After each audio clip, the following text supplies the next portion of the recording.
Red Bull has arrived before Spa with an upgrade package that could completely change the balance of the Formula One season. And the timing is not accidental. Spa is one of the most demanding circuits on the calendar, with long flat-out sections, violent elevation changes, unpredictable weather, and corners that expose every weakness in a car. A machine that looks competitive somewhere else can be brutally exposed here. That is why these changes matter. Because Red Bull is not simply chasing more speed. The team may be trying to solve the deeper weakness that has been costing confidence, consistency, and control when the pressure is highest. But one detail inside this package could be far more important than the rest. It could affect straight-line speed, tire life, cornering balance, and even how aggressively the drivers can attack through Spa's fastest sections. And when that detail is connected to what Red Bull has already been struggling with, the real reason behind these upgrades becomes impossible to ignore. Subscribe to the channel. To understand why Red Bull would choose Spa for a major upgrade push, you first have to understand what this circuit does to a Formula One car. Spa does not test one single strength. It tests everything. A car needs low drag on the long flat-out sections, because any extra resistance can cost speed all the way down the straight. But it also needs strong downforce through the fast corners, where the driver is asking the tires to hold on while the car is moving at enormous speed. That creates a difficult compromise. Imagine trying to run in shoes that are perfect for sprinting, but terrible for turning. Then imagine changing to shoes that help you turn, but slow you down every time you run in a straight line. That is the problem every team faces at Spa. And for Red Bull, the challenge becomes even more important because the car cannot simply be fast in one part of the lap. It has to feel predictable everywhere. A driver can live with a small weakness. What a driver cannot easily live with is a car that changes its behavior from one corner to the next. One moment, the front of the car refuses to turn. The next, the rear begins to slide. Then the tires start overheating, the driver loses confidence, and what looked like a small balance problem suddenly becomes a much larger performance problem. This is where an upgrade can become more valuable than the stopwatch first suggests. A new part does not always need to produce a dramatic gain by itself. Sometimes its real purpose is to make the rest of the car work properly. Think of a shopping cart with one wheel pointing in the wrong direction. You can push harder, but the cart still fights you. Fix that one wheel, and suddenly every movement becomes easier. A Formula One car can behave in a similar way. If the airflow is not staying attached where the engineers expect it to, the car can lose stability. That affects how confidently the driver can brake, how early the driver can return to the throttle, and how gently the car treats its tires over a longer run. And that is why the most important upgrade may not be the biggest part. It may be the smallest change in the most sensitive area. But there is another layer to this. Spa is not only difficult because of its speed. It is difficult because the conditions can change quickly. One part of the circuit can be dry while another is damp. Wind direction can shift. Track temperature can fall. A setup that feels perfect in one session can suddenly feel nervous in the next. That means the car needs a wider operating window. In simple terms, it needs to work well in more than one situation. A car with a narrow window can be extremely fast when everything is perfect. But when the temperature changes, when the wind picks up, or when the tires fall outside the ideal range, that speed can disappear. And that may be the real target behind Red Bull's changes. Not only more peak performance, more usable performance, more confidence, more consistency, more control when the circuit stops behaving exactly as expected. That sounds like a small difference, but it is not. Because at Spa, confidence changes everything. A driver who trusts the car can carry more speed through the fastest sections. The driver can brake later, commit earlier, and place the car more precisely. A driver who does not trust the car leaves a small margin. Then another. Then another. By the end of the lap, those tiny moments can add up. And this is where the upgrade story begins to move beyond one race. Because if Red Bull can create a car that is easier to understand at Spa, the benefits may not stay at Spa. They could influence setup choices, tire management, qualifying preparation, and even how aggressively the team can approach future weekends. But before that can happen, the new parts have to survive the most important test. They have to work together. And that is where the real risk begins. The real risk begins when one upgrade changes the behavior of everything around it. A Formula One car is not a collection of separate parts. It is one connected system. Change the front of the car, and the airflow reaching the middle can change. Alter the middle, and the rear may receive cleaner air, dirtier air, or simply different pressure than the engineers expected. That means one improvement can create another problem. And this is where Red Bull's upgrade package becomes far more complicated than it first appears. The team is not only asking whether a new component produces more downforce. It is asking whether that downforce arrives in the right place, at the right speed, and in a way the driver can actually trust. Because extra grip is not always useful grip. Imagine someone pushing down on the car with an invisible hand. If that force arrives smoothly, the driver feels supported. If it suddenly appears in one corner and disappears in another, the car becomes difficult to predict. And at Spa, unpredictability is dangerous for lap time.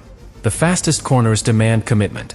The driver has to believe the car will react exactly as expected before turning in. There is no time to wait, correct, and try again. A small hesitation can destroy the entire sequence. But there is a deeper problem. An upgrade can look successful in computer simulations and still behave differently on the track. The real world adds bumps, wind, tire movement, steering corrections, and constant changes in ride height. The car is never perfectly still. It pitches forward under braking.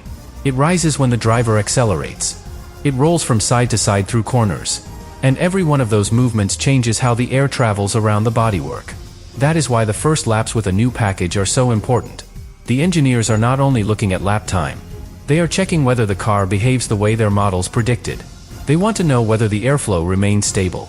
They want to know whether the balance changes from slow corners to fast corners. They want to know whether the driver feels the same problem the data is showing. And sometimes, the most important answer is not found on the timing screen. It is found in one sentence from the cockpit.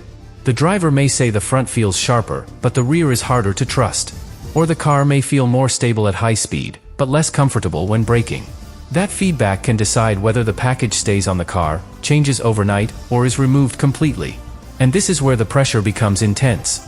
Because an upgrade arriving before Spa is not being introduced in a calm environment. The team has limited practice time. The circuit is long. Conditions can change before enough clean comparisons are completed. One run may be affected by traffic. Another may be interrupted. A third may happen when the track is already faster. Suddenly, the engineers are not comparing perfect data. They are comparing imperfect clues. And they still have to make a decision. That is why teams often split their approach. One car may run the new specification. The other may use an older configuration. This can create a direct comparison, but even that is not always simple. Different drivers have different styles. One may prefer a sharper front end. Another may need more stability at the rear. A part that helps one driver may make the other less comfortable. And now the upgrade is no longer just a technical question. It becomes a human question. Who can extract the performance? Who can adapt faster? Who is willing to accept a more difficult car if the ultimate lap time is better? That last question matters more than it seems. Because Formula One teams do not always build the easiest car to drive. They build the fastest car they believe their drivers can control. But when the balance becomes too narrow, the driver starts fighting the machine instead of attacking the circuit. The steering inputs become more cautious. Throttle application becomes less aggressive. Tire temperatures begin to move in the wrong direction. And the upgrade that promised more performance may produce less confidence. This is the hidden battle behind every major update. The engineers are chasing numbers. The driver is chasing feeling. The team only succeeds when both point in the same direction. But Spa makes that agreement harder. The first sector rewards straight-line efficiency. The middle of the lap demands high-speed grip. The final part asks the car to slow down, rotate, and accelerate cleanly again. A setup that works beautifully in one area can lose time somewhere else. So Red Bull may face an uncomfortable choice. Do they remove resistance and chase speed on the straights? Or do they add more support for the corners and accept a possible cost in a straight line? There is no perfect answer. There is only the best compromise. And this is where the new package could become decisive. Not because it completely removes that compromise. No upgrade can do that. But because it may allow Red Bull to lose less in one area while gaining more in another. That is the dream. More cornering confidence without creating too much drag. More stability without making the car slow to respond. More protection for the tires without taking away the driver's ability to attack. If Red Bull has moved closer to that balance, the impact could be much larger than one visible part suggests. But there is still one question hanging over everything. What happens when the car is pushed beyond the comfortable range? Because qualifying pace is one thing. Race conditions are another. Fuel load changes the car. Tires wear. Wind shifts. The track evolves. And the driver must manage all of it while fighting other cars. An upgrade that works for one perfect lap may not deliver the same advantage over a long race. That is where the truth begins to appear. Not in the first headline. Not in the first photograph. Not even in the first fast lap. The real evidence comes when the car has to perform repeatedly, under pressure, with changing tires and changing conditions. And that is exactly why Spa could expose either the brilliance of this package, or the weakness Red Bull is still trying to hide. Because the next stage is not about whether the upgrade looks impressive. It is about what it does to the tires. And that could change the entire race. Tires are where every promise becomes real. A Formula One car can produce more downforce, feel sharper in qualifying, and look faster through one corner. But if that performance overheats the tires, the advantage can disappear almost as quickly as it arrived. And at Spa, that danger is always waiting. The circuit places very different demands on each part of the car. Long straights can cool the tires. Fast corners can load them heavily. Slower sections ask the car to rotate, then accelerate without spinning the rear wheels. The tires are constantly being pulled between opposite conditions. Too cold, and the car struggles for grip. Too hot, and the rubber begins to lose its best performance. The driver is trying to stay inside a very narrow window, while the car, the weather, and the circuit are all trying to push the tires outside it. That is why Red Bull's upgrade package may be judged less by its fastest lap, and more by what happens several laps later. The first lap can hide problems. Fresh tires can cover instability. A driver can use extra energy, extra concentration, and extra aggression for a brief run. But over a race distance, weaknesses have nowhere to hide. A car that slides too much begins to punish the tires. A front tire that is forced across the surface can overheat. A rear tire that spins under acceleration can lose grip. And once that process begins, the driver often has to slow down to stop it becoming worse. That is the cruel part. The driver may feel the car losing performance, but attacking harder can create even more damage. It is like running on a sore ankle. You can force yourself to go faster for a few steps, but the pain usually becomes worse. Then the problem affects every movement that follows. A Formula One tire can behave in a similar way. One slide may not destroy the lap, but repeated sliding builds temperature. The temperature changes the grip. The loss of grip creates more sliding. And suddenly, the driver is trapped in a cycle that becomes harder to escape. This is where a stable aerodynamic platform becomes so valuable. If the airflow keeps the car balanced through different speeds, the driver can make smoother inputs. Smoother steering. Smoother braking. Smoother acceleration. Those movements may look less dramatic, but they protect the tires. And protecting the tires can unlock something far more important than one spectacular lap. It can unlock strategy. That changes everything. Because race strategy is not only about choosing the right tire. It is about creating options. A car that manages its tires well can stay on track longer. It can delay a pit stop. It can attack when rivals begin to struggle. It can force another team to react. But a car that destroys its tires too quickly becomes predictable. The team may have no choice but to stop. The driver may have no choice but to manage. And once those choices disappear, the race begins to control the team instead of the team controlling the race. That is the hidden value Red Bull may be searching for. Not simply speed. Freedom. Freedom to extend a stint. Freedom to push when another car cannot. Freedom to choose when the race becomes chaotic. And Spa is exactly the kind of circuit where that freedom can become decisive. Weather can change quickly. A safety car can transform the order. Traffic can delay a stop. A sudden drop in temperature can change how a tire behaves. The strongest car is not always the one with the highest peak performance. Sometimes, it is the car with the widest range of choices. But here is where the story becomes more complicated.